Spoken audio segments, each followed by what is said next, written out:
oh, we've been over in this grade, when I think how that apartment, his place was torn down, now it's cut off, there's only one I level see there now. it, yeah. And I think the way that his brother, I think, was a character anyway.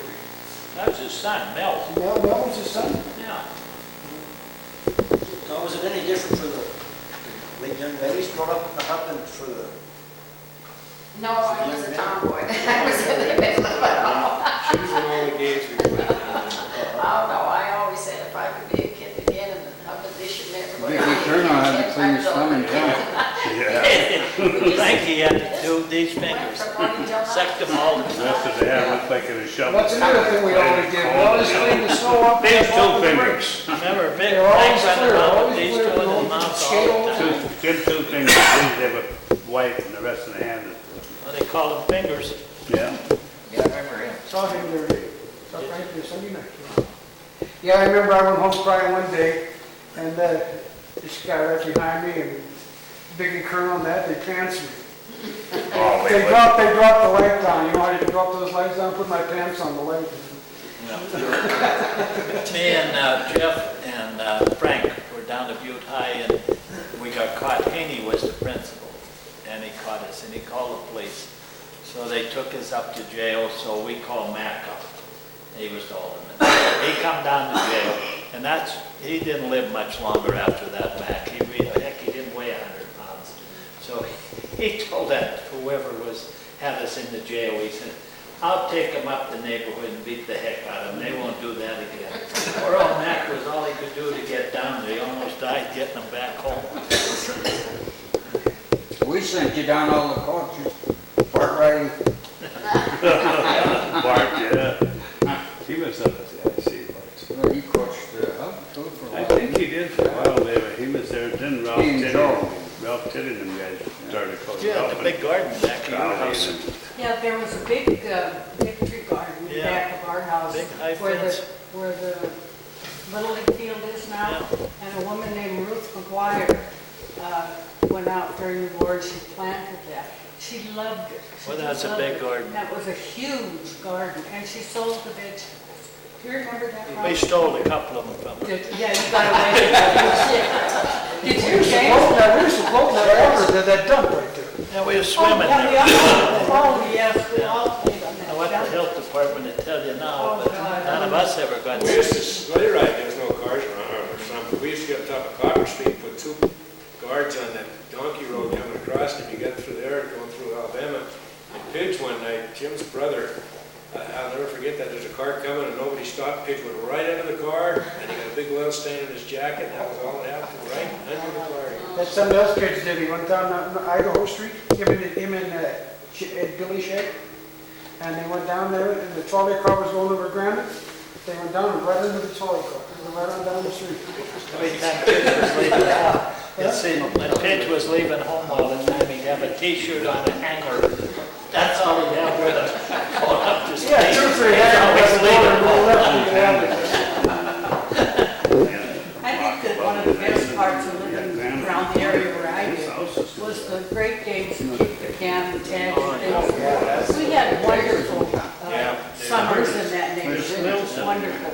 Mickey, did Clete play for the Hubs? Who? Clete. Barron? No, not, he might have played when I wasn't around there. He might have played before I was there. I think he was overweight. Yeah, he played when they were playing the Annos. He could have. He might. Spigart took the kick off and he hollered, "Come through here, you bohawk SOB." He did. That's the only game Clete played that year. He broke his leg in 2 places. Spigart hit him. I used to go to games playing with the Hubs. You went with the Hubs. If you carried a helmet, you got in the game.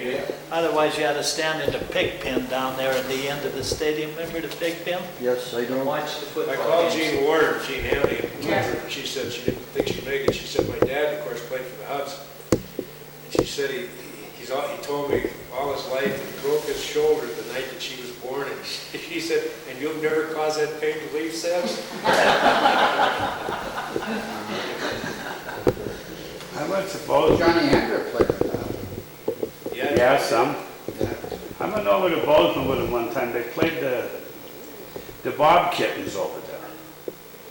Bobby McGarry played with the Hubs, and he was back for a punt, you know, and he had a cast on one arm. The guy punted the ball, and Bobby got it like this, and the ball went right through, and he put his head down, looked for the ball, and holy Jesus. He thought the whole town of Bowden would hit him.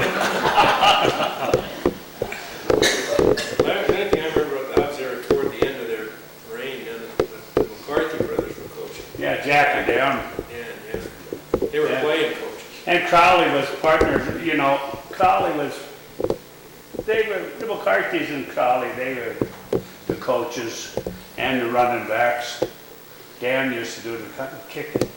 You guys were playing basketball one day and I was over there, you know, back to Jackson, and Johnny DeBrain goes down the road, so I threw a rock. He was in a convertible Model A, I On the remember. brain. I hit the side of the head, but I didn't think I could, but boy, he come back and I said, he did it. It was pitch.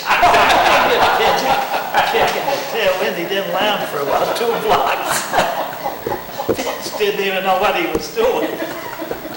Shaking of the brain. when- Nesbitt, that's the one we used to go that time, he was working Nesbitt. Yeah, the bobsled. A bunch of us got together and we all went to the bathroom and put a beer bottle, put a cap on it. And he would brag about how much he drank, we said, here, have one. I don't remember. Oh, that was it, he was mad. God, he was mad. His dad was sold shoes at Gamers, didn't he, Nick? Who's that? Nesbitt's dad. Yeah. Oh, He that got- shoe sale. He got me to get my old man to give Nesbitt a job in this section. You ever seen? He died the other guy, didn't he? On the hill? I He didn't, worked for the old man on the hill. I didn't know if he should run it. What was that kid's name lived in front of Oh, him? yeah. Remember, he lived in the Used to house. went to Rooney. Huh? Rooney. Yeah, Sandy Rooney. Yeah, Sandy Rooney. You remember the night we were taking a ride with Nesbitt? Right. He had north eye, one blue north and one blue south. Blue eye. Go back. Remember Gene Taylor had the Model A and all that?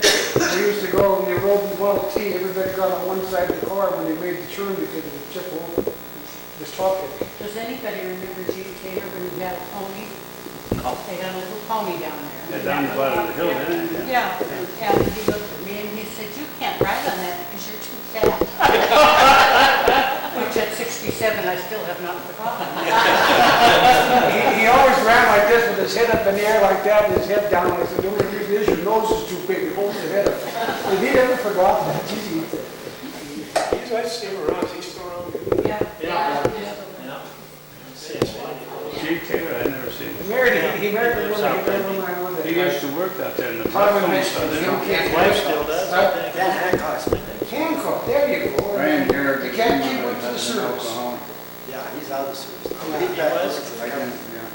That's who we're still is. each other married. I know, he went You back. see him every once in a while. We had him drive. He don't I was bother talking about anyone. him on the phone, but Huh? He don't bother anyone. when did the fire hall up there close? When did the city move out of He that? comes in McQueen, he Oh. After does two double. Probably 38 or 39, they moved out, then the Hubs moved in there for a little bit, He dry moved out. back again after. I used to go up there and turn the heat on for the heat the water for them guys while they were over practicing. But I think it just went left. It just- Well, there was a guy from, I remember when I was a kid, there, a little kid did go over to Noonan's to pick an order to meet up. There was a guy in there from Pennsylvania fixing cars. But he didn't do a hell of a lot of, I mean, Wade, that was probably in the 40s, early 40s. Yeah, maybe, I was manager up there a couple of years and they were in the Hubs had that for a dry up there. They put in a bunch of showers. And there was still a tower there for the train, for the BAP, the guy working the Yeah, that gates. was They had the tower. Yeah, when we were, when the ration stamps had come, our mother just say, give these to Joe and Leo. So then when you come from school, you went in the butcher store or Joe's and just picked up what she called an order. So like Leo said to her one day, he said, you know, Katie, you're supposed to have ration stamps for this. And she said, Leo, how could I have any stamps? I give them all to you. Just give the kids to me, she'd say. I still remember telling Leo that. She used to give them all in one bunch when they came. used to powder milk, football field, kind of cook rain or snow, we used to line a field with powdered milk, we get food lines. I think Leo killed more cows up in there in that, up by the plain than he ever got in the slaughterhouse anyhow. He was there a lot of years. Yeah. He was- Well, Danny kept that as a corral for his horses. Yeah. I went up to walk the other day, I was thinking about that. Still up there, yeah.